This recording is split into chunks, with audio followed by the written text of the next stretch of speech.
Hello everyone, Happy New Year and welcome to Mountain Lake Journal. I'm Tom Halleck. This week with the new year comes new leadership in the city of Plattsburgh.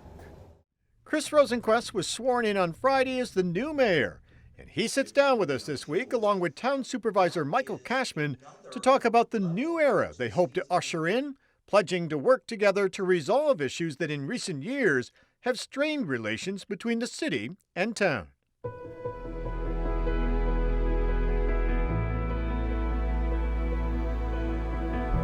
And the city's new mayor, Chris Rosenquest, joins us now, along with Town Supervisor Michael Cashman. Welcome to you both. We appreciate you being here. Congratulations. What are your thoughts on your new job as you take over as mayor? It's still settling in. You know, I still have to remind myself that this has happened, and there's going to be a lot of work to do. You know, and it's still very much an emotional response that I have, like just such a privilege, and it really, I know it becomes, using those honor and privilege words become a little bit like beaten into the ground, but it really is a life's purpose for me to be here of service to my community in the way that I am. And yeah, it's just, you know, we're looking forward to it. We're looking forward to what the future holds, what the city and the town can do together, and that's really a lot of the work that we want to get started on. And Michael, your thoughts? Do you see this as an opportunity to improve and repair relations between the town and the city? You know, I want to take that question in two ways. First and foremost is I'm elated that Chris is going to be serving as the mayor for the city of Plattsburgh. He and I have had many conversations, and I look forward to doing the good work moving forward too. But I want to remind the greater public that there is not a chasm of difference between the two municipalities.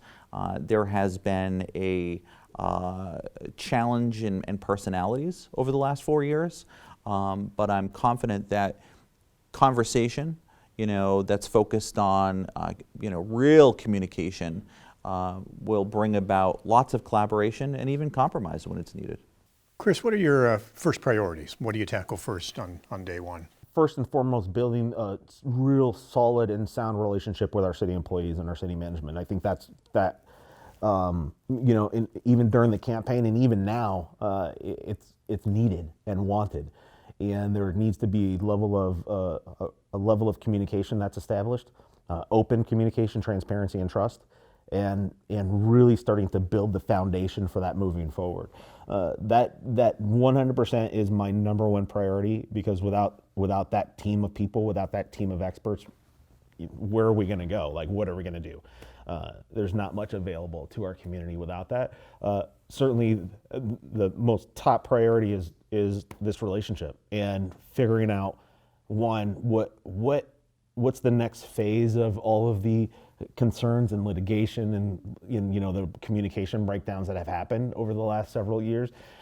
How do we address that? And really, how do we mend and move forward? And I think that this has been a lot of that conversation that's been happening even in the last several months, you know, built on this relationship that I've had with Michael and that I've had with the town already as a legislator. So I think that the groundwork has been laid for that mending, the groundwork has been laid for that communication, and now it's just a matter of, like, we need to get to the table. We need to get everybody all the players on the table. We need to sit down. We need to hash this out one way or the other, because that's the right thing to do for our communities.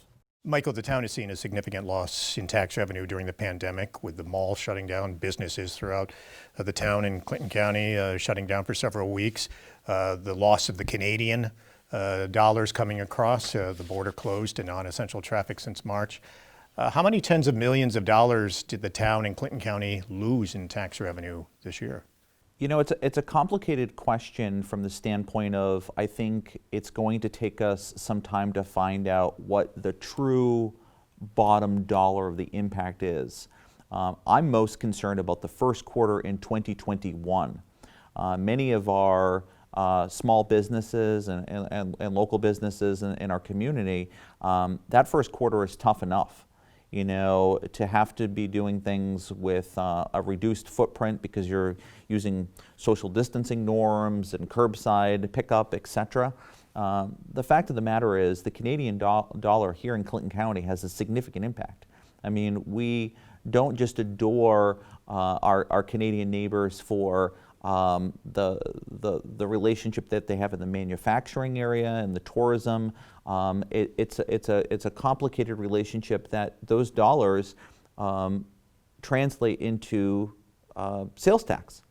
For our municipality, we do not have a traditional property tax. So we scaled our budget back by approximately 20%, or about $900,000. And you know, we're taking a very conservative approach based on the measurements of the New York State Comptroller, the Association of Towns, using the information from the county that we're receiving. And our preference is it's easier to put money into the till than it is to take money out of the till. So, you know, we'll recalibrate as necessary, but the impact of the Canadian consumer is huge. And I don't think we're going to truly understand it until the first quarter. And it seems all but certain the border is going to remain closed well into 2021. There is the task force that's being put together, former Premier Charest, a couple of former governors with the Wilson Center looking to see if they can come up with guidelines, but they're not going to meet until into the new year, and then March is when the recommendations come out. So you're looking well into the spring or summer probably before the U.S. and Canada even look at the possibility of reopening the border. Well, I argue that it goes well into the summer for two reasons. One is we're about to have a transition in president, a new administration. But the other piece that is really troublesome for me is I'm glad to see the task force moving forward to give some recommendations, but we need the federal government and the Canadian government to be fully involved in this because they're the policy makers. They're going to be the ones making true decisions moving forward. But the fact remains, we still don't know when the border is going to officially open. We don't know what the impact of a second or third wave is going to be. There are many unknowns. Just within the past couple of weeks, the City Council in Plattsburgh voted to move ahead with plans to annex 200 plus acres of land located in the town that it owns, hopeful that it can attract new business and developers to the land to help the city generate new business and tax revenue. Michael, you and Chris, the town and city obviously on opposite ends of this. At that hearing in September, quite clear that the town opposes the move while the city was moving ahead with it. Where do things stand with this right now? Can you two come in direct whether this goes through, or are you now part of a process that you're going to have to let this all play out? I think the unfortunate part right now is the decision that the council recently made has kicked in another set of circumstances that may prevent us from interjecting in this process. Which the ideal situation is if we can say, okay, let's come back to the table and figure this out, how to do that. But at this point, you know, it's now kicked this off into the town's hands, and the town has to make some decision on how to move forward. And there's a timeline to that, right? Like, and that's just unfortunate because I think if it were left up to Michael and I, we would be sitting in a room right now trying to sort out, you know, without court involvement, without all the legal fees involved, how do we come back to the table to resolve this without all those other circumstances. Michael, is it likely the town is going to say it opposes this, and will that kick it up to the state? Yeah, so we're reviewing the final documents that the city, you know, has recently provided us. I'm not surprised by the city's position at all. I'm very disappointed because I still feel as though that the city doesn't need more property. They need a plan for, you know, the property that they have. I'm not here to get on my soapbox. What I really wanted to say is that we're now in a position, though, where we're going to take a different position than the city. And there is a process by which we will need to now follow that kind of brings it up to a whole other level. What is critical to know, though, is there will be another juncture by which the city and the town will get to make some additional determinations. And sadly, though, this road that we're on because of the the decisions made at the Common Council meeting last week, is going to be very costly. And it's going to be very time consuming. Our special counsel has made us aware that it will likely be no less than a 2-year period. That's a long time, and that's a lot of cost. So what I'm comforted by is that Chris and I will do whatever we can respectfully to figure out an alternative path moving forward that protects our taxpayers, but also finds some opportunity to be creative, collaborative, but again, it's not just the two of us that are going to make the determination though. It is in the hands of the town board and the city common council. So there's a lot of unknowns still. Well, Chris, do you support the city moving ahead with this? I think there's a lot of information that I don't have access to. So part of the concerns that I can share with the concerns that I have, rather than saying, do I agree or disagree? Part of the concern that I have is similar to what the town has, is that, you know, we could annex a bunch of property without a plan. You just have a bunch of property. There's not much you can do with it. And to justify or to say this is the reason why we're annexing this property is to do all these things, but all of these things aren't planned, they're not budgeted for. I think it would be a much different conversation between our municipalities if you know, we had a history of success in development, we had a history of success of attracting business, and we had a plan for that property, and we said, look, this is what we got, and this could be, and we can show mutual benefit to not only to the city, to the town, and to all the other taxing jurisdictions that are being impacted. Unfortunately, we can't show that. So short of that, it's hard for me to say I'm 100% behind this because there's not much you can argue about on how we could be successful at this, because unfortunately we just can't as a municipality. Is a possibility that this project could move ahead with both town and city support if there was a development plan and the town was convinced that they could see benefits from people working in the city at those businesses but living within the town? Over 4 years ago, Mayor Kalnon and I were approached by an individual that wanted to bring a tomato farm to the region, and for a number of reasons it didn't work out. And we jokingly said, but with a sense of seriousness, what if we were able to build, or see a building built in a way that it could go over the municipal boundaries, so it would benefit from city electricity, for example, but town services, and so there could be some creative solutions to this, but there's lots of things that need to be reviewed, and this is the unfortunate part for Chris, for example, is NYSEG. The town of Plattsburgh is in the NYSEG electricity franchise. That is another level by which the city is going to have to get through. And that's why we've been raising the red flags all along. It's not just about the town of Plattsburgh seeing property lost within its municipal boundaries. It's about a plan. It's about the economic impact. It's about the other players that it's going to hurt. I'm concerned about the District 3 Volunteer Fire Department. Our council has been concerned about precedent of the city trying to Pac-Man around the edges of the town. So there's lots of conversations that can occur, and I'm confident that Chris and I will get in a room, but we'll also include other members of our respective governments to have those focused, factual conversations that will lead to some success. That's what this comes down to. That's what these conversations come down to. That's what these issues come down to, is the willingness, the wherewithal, and the desire to get into the room together and to sort this out together.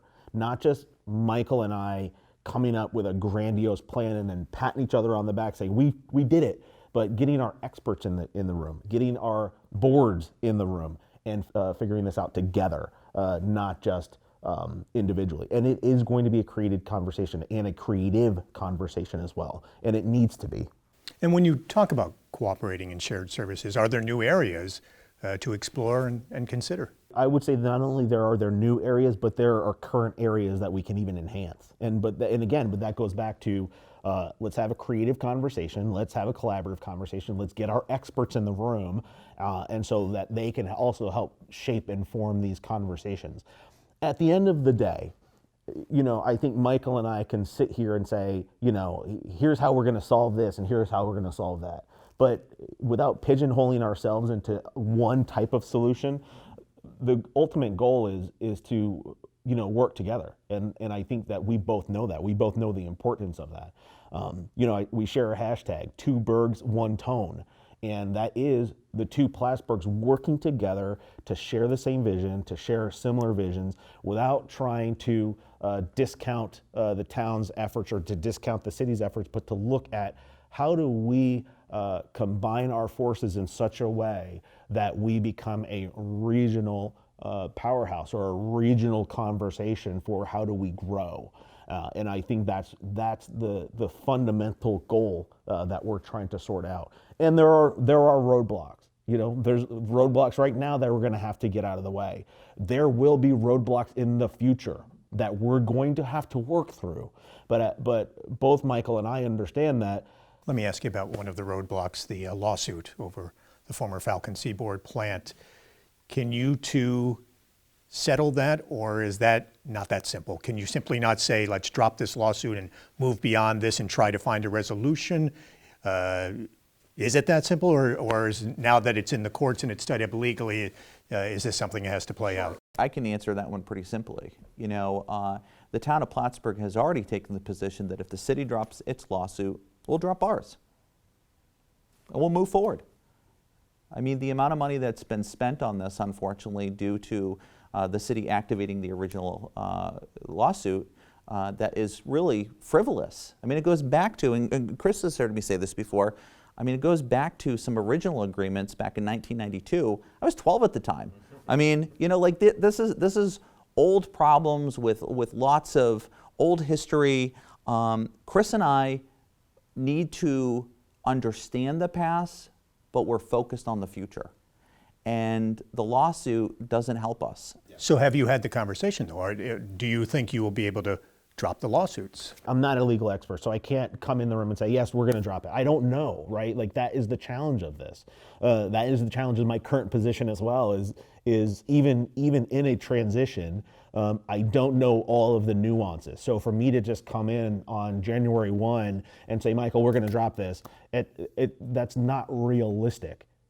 Because it could be, again, it could be out of our hands at this point. And, thinking about this philosophically, maybe it does need to play out. I don't know, right? But I can't make that determination, or I can't make that decision, certainly not as an individual, and certainly not on behalf of my community. We need to figure out all of the nuances. We need to figure out all of the details, and then come back and say, maybe there's a compromise here, or maybe there is a complete drop of the lawsuit, because at the end of the day, maybe it's going to harm, maybe it's going to do more harm to our communities than it is going to do benefit. Even before the pandemic, the city was taking a hard look at whether to keep the City Recreation Center on the Oval and the Crate Civic Center open. Both are closed due to the pandemic. Will they both reopen? Well, right now, the city is in conversation with private entities to maintain and manage some programs out of that, which is a good stopgap in my mind. It's a good for City Gym. Both the Crate Center and the City Gym. There's conversations. I know currently there's active programs being held at the Crate Center right now over the wintertime. The rec center is a little different. There's some engineering issues. There's some like airflow issues that need to get resolved before anybody goes into that, right? So that needs to get worked out. However, we as a community are going to have a very hard and difficult conversation. And that is going to look like, what do we do with these facilities? Last account, I was told that it's going to take $3 million to repair and $2 million to tear down the Crate. And then, I grew up in the City Gym as a child growing up on the airbase. That's where I spent the majority of my childhood, playing basketball and playing baseball and going to the gym and lifting weights. So I grew up in that gym. And so again, it's an aging facility. It's been there for decades, and we're going to have a conversation for what that looks like in the future. Fundamentally, though, there's an opportunity, again, you talk about shared services and regional shared services and recreation. There's an opportunity to use some and leverage some of these facilities with the town, with the county, and figuring out long-term, what does that look like? My goal and my ideal is to recreate some of the programming that we have for our youth and our seniors, in partnership with the town and in partnership with the experts that we have regionally, and then start to build that regional recreation approach moving forward. Chris, let's talk about the DRI. The Prime Development Project is before the Zoning Board. As of today, as we're taping this in mid-December, there may be a vote in December, we're not sure, but as of right now, it's before both the Zoning and Planning Boards. What is your recommendation on day one going to be to the Common Council? Does this project move forward as is? It's not up to the Common Council, it's not up to the mayor at this point. It is solely up to the Zoning Board. My position right now is that the Zoning Board needs to vote, period. At this point, without diminishing the process or without sounding like I'm washing my hands of it, I don't care which way they go. Honestly, we just need to move on to the next phase, really. My preference of that project has been clear from the beginning. I don't like the size of the project. I would like to have it had a smaller project. I think the Zoning Board is leaning towards a no vote, and I would 100% support that no vote. But they need to vote, period. That we just need to move on to the next phase of it, right? Do you think, though, a development of some type of multi-use development that has housing and retail is still a good idea, but not at the size that's being talked about? No, it is a good idea, and we need it, right? We need housing. There's a question about commercial space, and I think we can work through some of those concerns. We do have a surplus of storefronts downtown. They may or may not fit the use that the developer has been talking about, but there's available space down there. But yes, I think a housing unit or some type of housing needs to be introduced into our community, into our region, period. Smaller scale unit would be nice, would be a lot better, would be better for our downtown. Look, if this development doesn't happen, we do need a plan B. And if that plan B looks like a smaller development using local resources or local developers, I don't know. But we do need a plan B, and I would hope that the next phase would include some of that if that were an option. And do you handle it differently? A lot of the criticism was that the city was tone deaf to what people 100%, wanted. 100%, and I think that's why we're in this situation in the first place, is because a lot of our community felt that there was some call to understand what we wanted down there. And what people kept saying was, hey, we want this. Even, look, even the Durkee Street Reimagined proposal was the RFP that got sent out to developers. But the proposal that the developers proposed wasn't the same thing that got sent out. So yeah, of course, the people are going to be upset about it because this is what we wanted. This is what we told everybody else we wanted, but what was proposed was not that.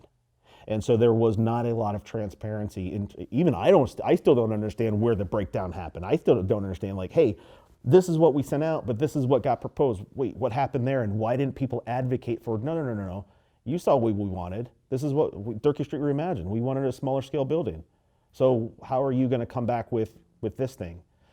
So yeah, a lot of that happened. And like I said, my job is to create that level of transparency and trust, not only just with our city employees, but with our community. Leading up to his taking office, Mayor Rosenquest had been critical of a revised proposed budget for 2021 that would have cut the tax rate in the city by about 15% and $900,000 in cuts to public safety, which was heavily criticized. Since we sat down for the taping of our interview with the mayor 2 weeks ago, the council passed a budget that eliminated all the proposed cuts for the police and fire departments and scaled back the tax cut to about 2%.